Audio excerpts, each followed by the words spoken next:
दोस्तों, पार्ट 3 में विक्रम और बेताल की कहानी को आगे बढ़ाते हुए हम देखेंगे कि राजकुमार अपनी पत्नी को जांघ पर त्रिशूल लगा वहां से उसके सोने के जेवरात और बहुमूल्य चीजें ले आया। सवेरे श्मशान में जाकर मंत्री पुत्र ने तपस्वी का रूप धारण किया और राजकुमार को अपना शिष्य बनाकर उससे कहा, अब तुम इन आभूषणों में से मोतियों का हार लेकर बाजार में बेचने के लिए जाओ, लेकिन इसका दाम इतना अधिक बताना कि इसे कोई खरीद न सके। साथ ही यह भी प्रयल करो कि इसे लेकर घूमते हुए तुम्हें अधिक से अधिक लोग देखें। अगर नगर रक्षक तुम्हें पकड़ें तो बिना घबराए हुए तुम कहना कि मेरे गुरु ने इसे बेचने के लिए मुझे दिया है। तब राजकुमार बाजार में गया और वहां उस हार को लेकर घूमता रहा। उधर दंत वैद्य की बेटी के गहनों की चोरी की खबर पाकर नगर रक्षक उसका पता लगाने के लिए घूमते फिर रहे थे। राजकुमार को हार के साथ देखकर उन लोगों ने उसे पकड़ लिया। नगर रक्षक राजकुमार को नगरपाल के पास ले गए। उसने तपस्वी के वेश में राजकुमार को देखकर आदर सहित पूछा, भगवान, मोतियों का यह हार आपको कहाँ से मिला?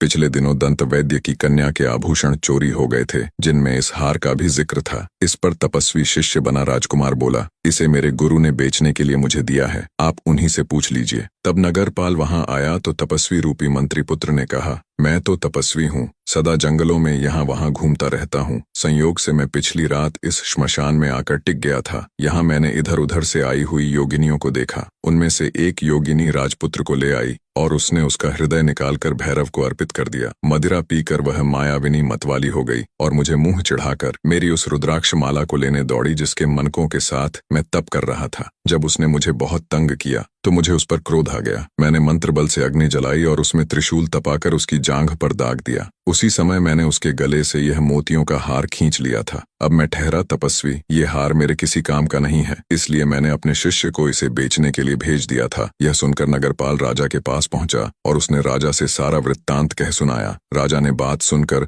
उस मोतियों के हार को पहचान दिया। पहचानने का कारण यह था कि वह हार स्वयं राजा ने ही दंत वैद्य की बेटी को उपहार स्वरूप भेंट किया था। तब राजा ने अपनी एक विश्वास पात्र वृद्धा दासी को यह जांच करने के लिए दंत वैद्य के यहाँ भेजा कि वह पद्मावती के शरीर का परीक्षण कर यह पता करे कि उसकी जांघ पर त्रिशूल का चिन्ह है या नहीं। वृद्धा दासी ने जांच करके राजा को बताया कि उसने पद्मावती की जांघ पर वैसा ही एक दाग देखा है। इस पर राजा को विश्वास हो गया कि पद्मावती ही उसके बेटे को मारकर खा गई है। तब वह स्वयं तपस्वी वंशधारी मंत्री पुत्र के पास गए और पूछा कि पद्मावती को क्या दंड दिया जाए। मंत्री पुत्र के कहने पर राजा ने पद्मावती को नग्नावस्था में अपने राज्य से निर्वासित कर दिया। नग्न करके वन में निर्वासित कर दिए जाने पर भी पद्मावती ने आत्महत्या नहीं की। उसने सोचा कि मंत्री पुत्र ने ही यह सब उपाय किया है। शाम होने पर तपस्वी का वेश त्याग कर राजकुमार और मंत्री पुत्र घोड़ों पर सवार होकर वहां पहुंचे जहां पद्मावती शोकमग्न बैठी थी। वे उसे समझा बुझाकर घोड़े पर बैठाकर अपने देश ले गए। वहां राजकुमार उसके साथ सुखपूर्वक रहने लगा। बेताल ने इतनी कथा सुनाकर राजा विक्रमादित्य से पूछा, राजन, आप बुद्धिमानों में श्रेष्ठ हैं, अतः मुझे यह बताइए कि यदि राजा क्रोधवश उस समय पद्मावती को नगर निवसेन का आदेश न देकर उसे मारने का आदेश दे देता अथवा पहचान लिए जाने पर वह राजकुमार का ही वध करवा देता, तो इन पति पली के वध का पाप किसे लगता?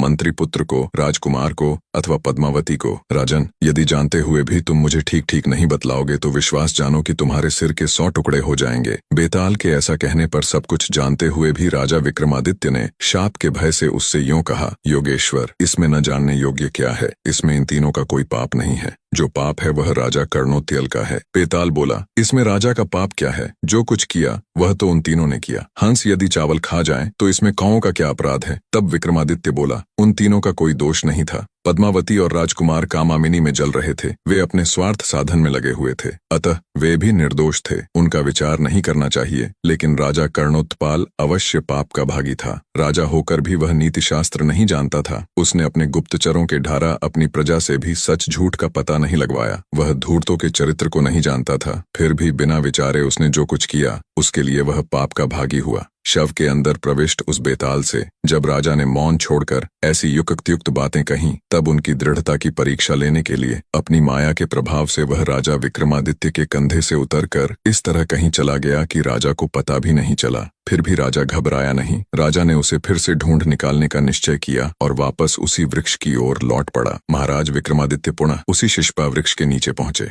वहां चिता की मटमैली रोशनी में उनकी नजर भूमि पर पड़े उस शव पर पड़ी जो धीरे धीरे कराह रहा था। उन्होंने शव को उठाकर कंधे पर डाला और चुपचाप उसे उठाए तेज गति से लौट पड़े। कुछ आगे चलने पर शव के अंदर से बेताल की आवाज आई, राजन, तुम अत्यंत अनुचित क्लेश में पड़ गए, अतः तुम्हारे मनोरंजन के लिए मैं एक कहानी सुनाता हूँ, सुनो। यमुना किनारे ब्रह्मस्थल नाम का एक स्थान है जो ब्राह्मणों को दान में मिला हुआ था। वहाँ वेदों का ज्ञाता अग्निस्वामी नाम का एक ब्राह्मण था। उसके यहाँ मंदरावती नाम की एक अत्यंत रूपवती कन्या उत्पन्न हुई। जब वह कन्या युवती हुई तब 3 कान्यकुब्ज ब्राह्मण कुमार वहाँ आए जो समान भाव से समस्त गुणों से अलंकृत थे। उन तीनों ने ही उसके पिता से अपने लिए कन्या की याचना की, किंतु कन्या के पिता ने उनमें से किसी के भी साथ कन्या का विवाह करना स्वीकार नहीं किया, क्योंकि उसे भय हुआ कि ऐसा करने पर वे तीनों आपस में ही लड़ मरेंगे। इस तरह वह कन्या कुंवारी ही रही। वे तीनों ब्राह्मण कुमार भी चकोर का व्रत लेकर उसके मुखमंडल पर टकटकी लगाए रात दिन वहीं रहने लगे। एक बार मंदारवती को अचानक दाह ज्वर हो गया और उसी अवस्था में उसकी मौत हो गई। उसके मर जाने पर तीनों ब्राह्मण कुमार शोक से बड़े विकल हुए और उसे सजा संवार कर श्मशान ले गए, जहां उसका दाह संस्कार किया। उनमें से एक ने वहीं अपनी एक छोटी सी मढ़ैया बना ली और मंदारवती की चिता की भस्म अपने सिराहने रखकर एवं भीख में प्राप्त अन्न पर निर्वाह करता हुआ वहीं रहने लगा। दूसरा उसकी अस्थियों की भस्म लेकर गंगा तट पर चला गया और तीसरा योगी बनकर देश देशांतरों के भ्रमण के लिए निकल पड़ा। योगी बना वह ब्राह्मण घूमता फिरता एक दिन वत्रोलक नाम के गांव में जा पहुंचा। वहां अतिथि के रूप में उसने एक ब्राह्मण के घर में प्रवेश किया।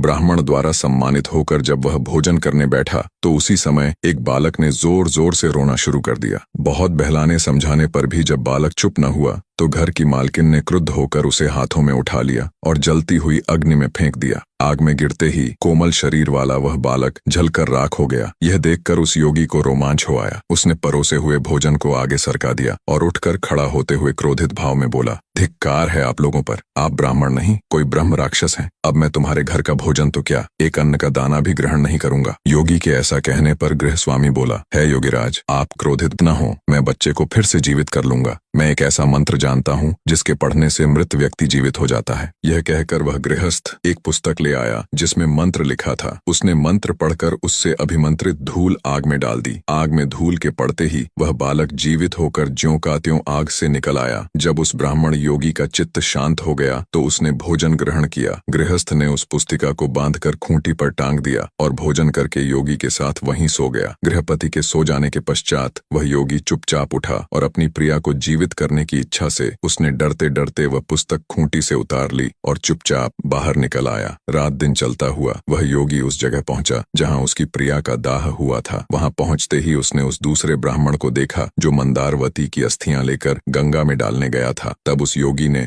उससे तथा उस पहले ब्राह्मण से जिसने वहां कुटिया बना ली थी और चिता भस्म से सेज रच रखी थी कहा कि तुम यह कुटिया यहाँ से हटा लो, जिससे मैं एक मंत्र शक्ति के द्वारा इस भस्म हुई मंदारवती को जीवित करके उठा। इस प्रकार उन्हें बहुत समझा बुझाकर उसने वह कुटिया उजाड़ डाली। तब वह योगी पुस्तक खोलकर मंत्र पढ़ने लगा। उसने धूल को अभिमंत्रित करके चिता भस्म में डाल दिया और मंदारवती उसमें से जीती जागती निकल आई। अन्न में प्रवेश करके निकलते हुए उसके शरीर की कांति पहले से भी अधिक तेज हो गई थी। उसका शरीर अब ऐसा लगने लगा था जैसे वह सोने का बना हुआ हो। इस प्रकार उसको जीवित देखकर वे तीनों ही काम पीड़ित हो गए और उसको पाने के लिए आपस में लड़ने झगड़ने लगे। जिस योगी ने मंत्र से उसे जीवित किया था वह बोला कि वह स्त्री उसकी है, उसने उसे मंत्र तंत्र से प्राप्त किया है। तो दोस्तों, अगर आपको कहानी पसंद आ रही है तो इस वीडियो को लाइक शेयर करें और चैनल को सब्सक्राइब करें। साथ ही इस कहानी का अगला पार्ट देखने के लिए पार्ट 4 लिखकर कमेंट करें। धन्यवाद।